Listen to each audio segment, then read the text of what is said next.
우리 더불어민주당 부평갑의 이성만 의원님, 오늘 스튜디오에 직접 모셨습니다. 환영합니다. 예, 안녕하세요. 반갑습니다. 자, 저희 예. 보이는 라디오로도 진행되고 있습니다. 예, 예. 이쪽 앞에 저 카메라에서 카메라요? 직접 인사 부탁드리겠습니다. 네, 시청자 여러분 반갑습니다. 저는 더불어민주당 소속이고요. 또 부평갑에서 지난 4월 15일 날 당선된 국회의원 이성만입니다. 열심히 하겠습니다. 네, 환영합니다. 초선 의원으로 시작된 21대 국회 분위기 어떻습니까? 뭐 매스컴으로 듣는 얘기는 뭐 일하는 국회다, 공부하는 국회다 소문이 자자한데요. 아무래도 이제 저희 여당이 이제 압승을 거뒀지 않습니까? 네. 그러니까 180명이 되다 보니까 잘해야 된다는 그런 이제 의무감이 좀 크고 네. 또 이번 21대 국회의 특징이 초선이 많은 게 특징이에요. 네. 그래서 저희 당도 거의 90명에 가까이 되지만 전체 300명 국회의원 중에 151명이 초선입니다. 아. 그러니까 초선들은 아무래도 처음 되다 보니까 정신무장이 좀 돼 있는 편이고 네. 그러다 보니까 저도 아침 6시 한 2, 30분에 출발하는 경우가 굉장히 많습니다. 네. 그러니까 일주일에 한 3일, 많으면 4일 이렇게 출근을 해서 네. 각종 강좌들이 있어요. 그래서 우리나라 현실에 대한 그런 뭐 기업 발전에 대한 문제라든지 뭐 국정 운영에 대한 문제라든지 그런 강좌가 있으면 그거 듣고 질문도 하고 네. 또 그런 시간을 갖습니다. 와, 네. 공부하는 국회에 맞군요. 공부하는 국회인데 네. 생각하는 것보다는 훨씬 많이 합니다.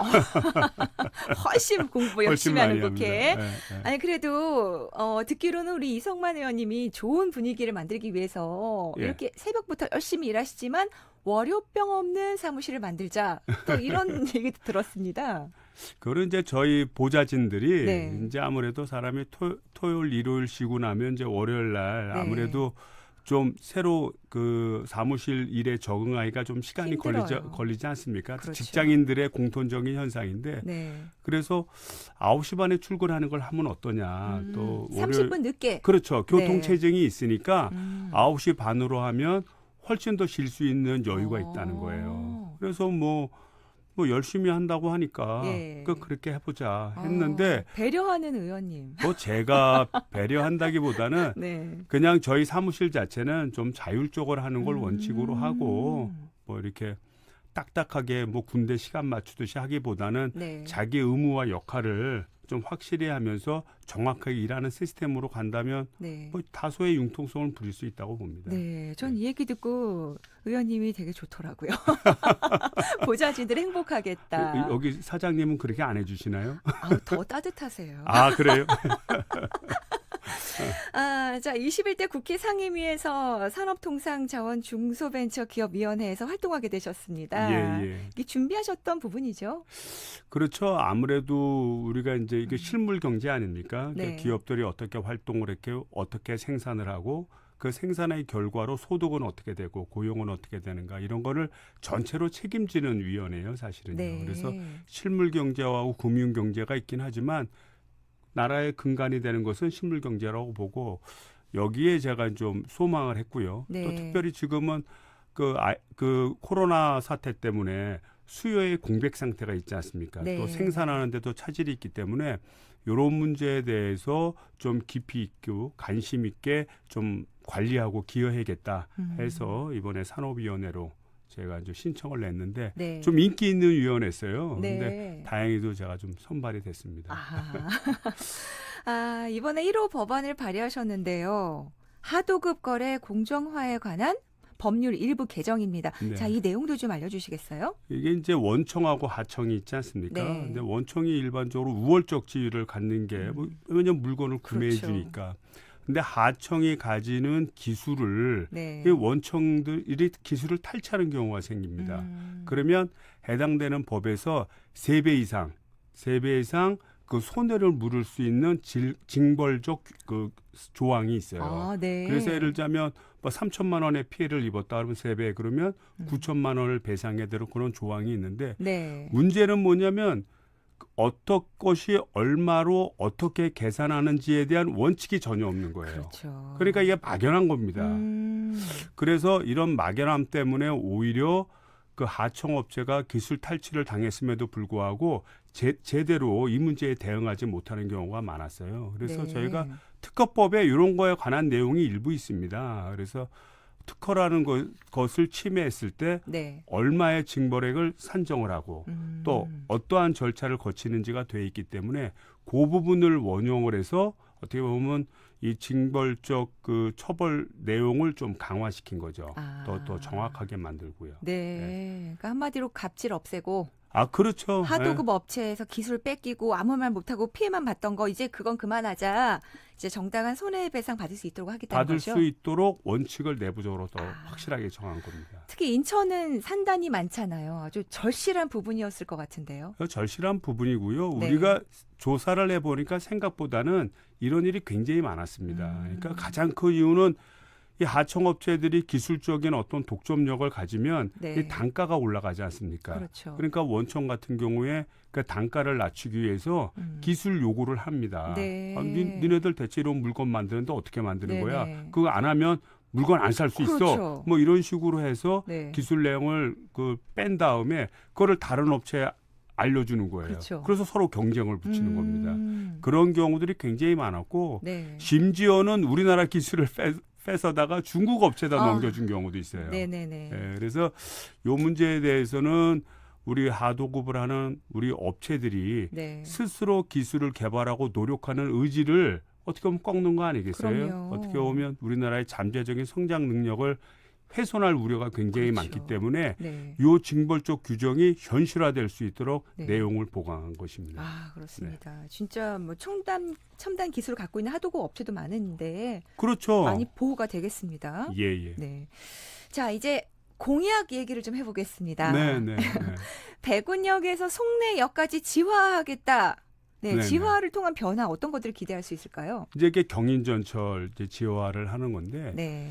이제 GTX 비노선이 이제 2026년 말이면 완공이 됩니다. 그러면 이제 그 경유역 중에 하나가 부평역인데 네. 부평역에서 여의도까지 가는데 한 3분이면 가게 됩니다. 네. 그다음에 서울역까지 가는데 20분이 채 안 걸립니다.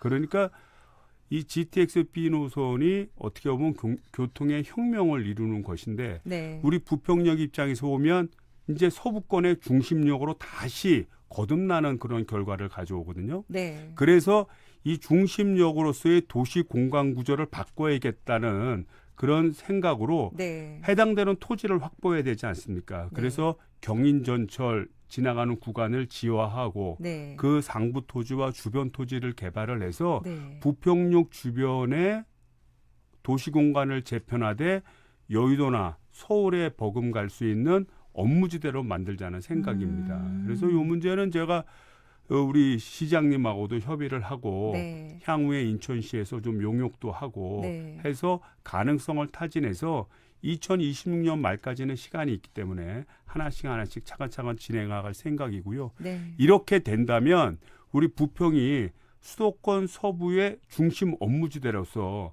다시 어떻게 보면 성장의 동력이 될 것이다 이렇게 생각하고 있습니다. 네. 기대됩니다. 그리고 또 오늘 임대인 미납 국세열람 의무화를 추진하셨다면서요. 아주 따끈따끈한 뉴스입니다. 오늘요? 네, 오늘 법안 발의를 했습니다. 네. 이건 어떤 내용입니까? 이런 내용이에요. 그러니까 임차인들이 보통 전세 임차를 많이 하지 않습니까? 네. 그런데 임대인이 만약 문제가 되면 그 임차인이 전세금을 이제 돌려받아야 되는데 네. 국세가 미납된 경우에는 국세를 우선적으로 변제하게 되어 있습니다. 그렇죠. 그러니까 국세가 네. 미납된 게 많이 있어서 우선 변제가 되면 네. 임차인이 자기가 냈던 전세금을 돌려받지 못하는 경우도 생길 수 있습니다. 네네. 그래서 기존 법률에서는 임대인이 국세가 미납됐는지 안 됐는지를 알아봐야 될 거 아니겠습니까? 그렇죠. 그래서 그거를 요구를 하면 임대인의 동의를 거쳐야 되는 거예요. 네. 근데 임대인이 그 동의해 주겠습니까? 그러니까 그 동의를 안 해주니까 네. 현실적으로 네네네. 해당되는 법조항이 의미를 가지지 못한 겁니다. 네. 그래서 이제 이번에 법을 개정하고 나서 네. 그 임대 계약을 체결하기 전에는 할 수는 없지만 임대 계약 체결 전에는 동의를 구해야 국세가 미납됐는지 여부를 확인할 수 있지만 네. 임대 계약이 체결되고 난 다음에는 네. 이제는 구체적인 계약 관계가 성립이 됐기 때문에 그때는 동의 없이도 네. 이 국세가 체납됐는지를 확인할 수 있는 길을 열어준 겁니다. 네. 그래 딱 봐서 확인이 돼서 네. 국세가 많이 좀 밀려 있으면 임차인 입장에서 대응을 요구할 수 그렇죠. 있지 않겠습니까? 네. 그래서 추후라도 대응할 수 있도록 네. 좀 임차인의 법적 지위를 높여주고자 그렇게 제도를 만든 겁니다. 네. 의원님이 발의하신 이 법안들은 원래 있었어야 되는 법안이다 이런 생각이 들어요.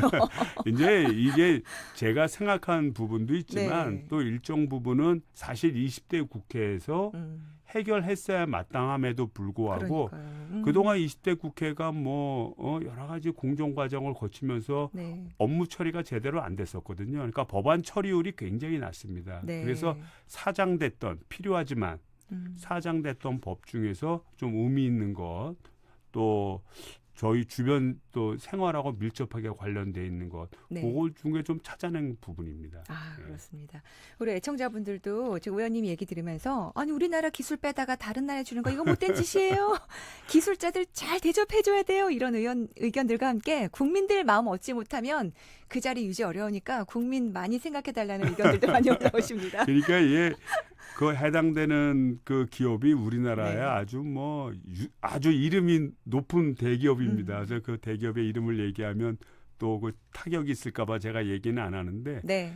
그거를 제가 보고 깜짝 놀랐어요. 우리 대기업이 좀 더 이 하도급 하청업체를 좀 관리하고 컨트롤하는 데 있어서 네. 좀 공정한 좀 룰을 지키게 해야겠구나라고 예. 생각이 되고요.